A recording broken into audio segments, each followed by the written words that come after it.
I'm going to explain the Phrygian mode in less than 3 minutes. No, I'm just kidding. I installed a KillSwitch this week on Learning Curve.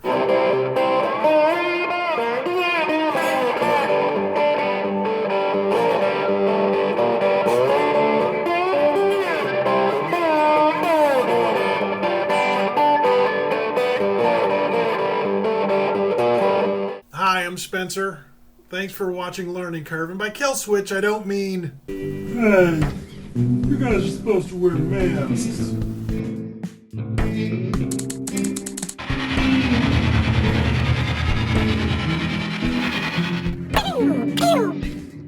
I mean... Okay.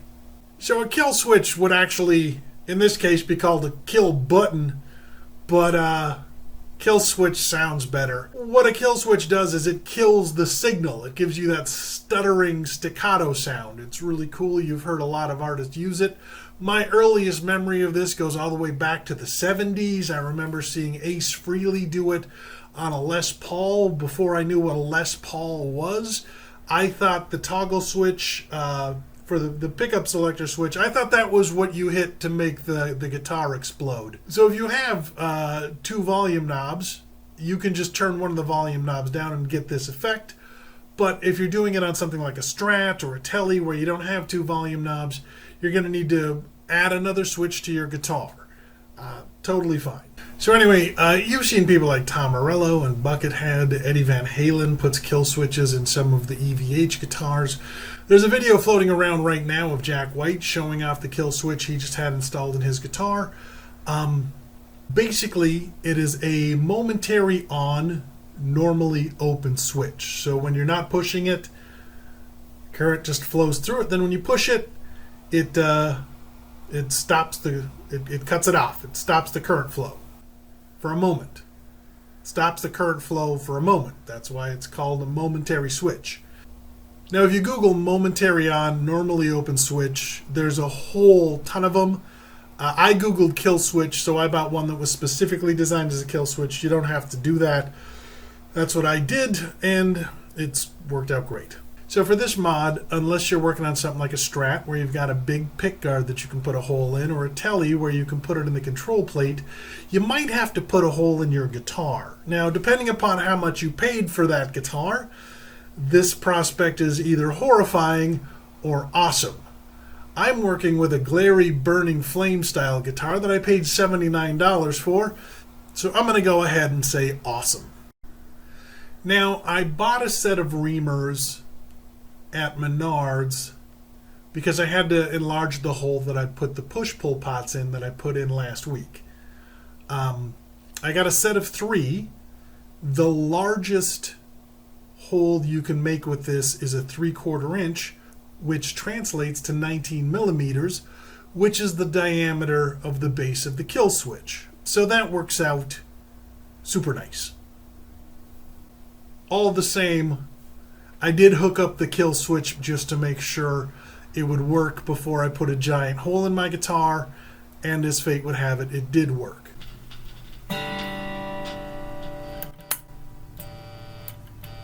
Awesome. Now, I should tell you, in shooting this video, I had a lot of camera problems. I had a lot of stuff crap out on me, and there were some technical mistakes I made where I just forgot to push buttons and forgot to turn stuff on. So you're not going to get as good a shot of me doing the work as I'm sure you were hoping for. But to be honest with you, I'm not that good of a solderer, and you shouldn't look to me to learn how to solder. You should go Google how to solder and watch a better video of somebody who's better at it.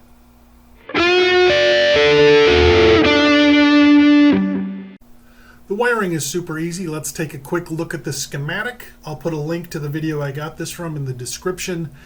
You're just running 2 wires from the switch to the ground and the sleeve of the jack, and then you're running a wire to the ground on the back of the volume pot. Really simple.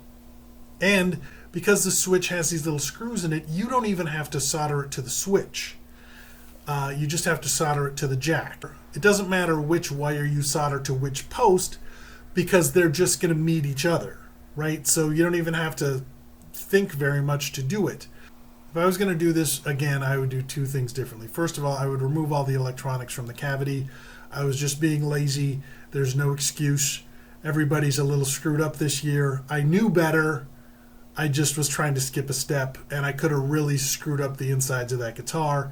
So take the stuff out before you put a power drill in there and start drilling holes. Second, solder the ground wire to the base of the switch before you install it, because you'll just have a lot better access to it. You have to rough up the surface a little bit with some sandpaper. It was kind of a difficult solder. It was hard to get it to stick. And doing it when it was already in the cavity with all that wiring, I really ran the risk of melting some wires and causing myself a bunch of problems that would just make this more difficult than it had to be. So be patient, take your time, do things the right way, don't cut corners. Okay, man, let's listen to the KillSwitch.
Honestly, I'm really psyched at how this guitar is turning out. I didn't expect to like it as much as I do. I'm super happy with it. We have some new viewers and subscribers. I want to thank you for watching the videos. I want to thank you for your comments. I want to thank you for your input. I really appreciate it. I will try to play guitar better. It doesn't cost money to play guitar better. It just takes time and practice and getting in the moment before you record. So I will try to be better about that. Thank you for your patience and tolerance. I'm sorry I'm not a better musician, but I'm working on it. If you like these videos, if you like this show, please subscribe, please like, please share. You can also follow me on Facebook and Instagram now if you want to talk about guitars or just whatever. Please look me up on those outlets, whatever you call them, platforms. Look me up on those platforms. That's the word I'm looking for. I hope you're taking care of yourself. I hope you're eating right. I hope you're getting some exercise. I hope you're playing a lot of guitar. I hope you're getting through the holidays okay. Try not to freak out about stuff. Just hang in there. It's been a weird year. We're going to make it. It's going to be okay. For Learning Curve, I'm Spencer. Thanks for tuning in. We'll see you next time.